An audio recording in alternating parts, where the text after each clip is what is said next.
नारायण राणे यांचा अमृत महोत्सवी वाढदिवस साजरा करण्यात आलाय आणि या वाढदिवसाला महायुतीतील अनेक नेत्यांनी हजेरी लावली होती। केंद्रीय मंत्री नितीन गडकरी यांनी देखील या कार्यक्रमात भाषण केलंय आणि नारायण राणेंना शुभेच्छा दिल्या। भाषण संपवून नितीन गडकरी निघाले आणि लगेचच पुन्हा माईककडे आले आणि त्यांनी कोकणासाठी मोठी घोषणा केली आहे। नेमकं काय घडलंय तुम्हीच पहा। त्यांचं ऋण कधी विसरू शकत नाही।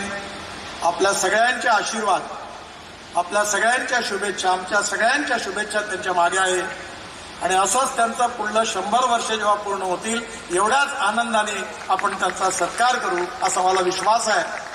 परमेश्वरांनी त्यांना दीर्घायुष्य द्यावं, निरोगी जीवन द्यावं आणि त्यांच्या या संघर्षशील जीवनामध्ये सौ वहिनींनी कसं सहकार्य केलं ते मी घरातला माणूस म्हणून अनेक संकटाच्या वेळी जवळून बघितलं आहे।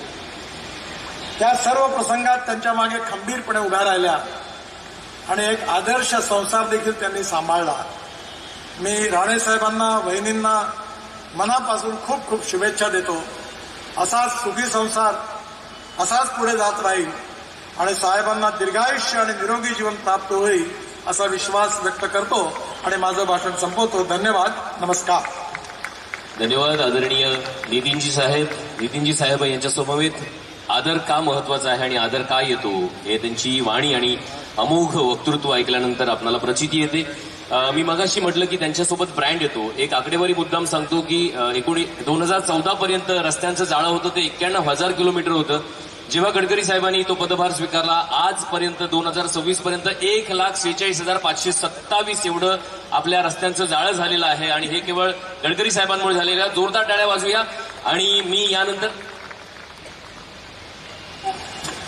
हॅलो, मी बोलायला विसरलो, पण आज राणे साहेबांच्या 75व्या दिवशी मला खूप लोकांनी विचारलं, पण या कार्यक्रमात राजकारण किंवा अन्य काही बोलणं बरोबर नाही म्हणून मी बोललो नाही। पण तुम्हाला सांगतो की राणे साहेबांच्या समोर ते शब्दाचे पक्के आहेत। या वर्षी मे महिना समाप्त होण्याच्या आधी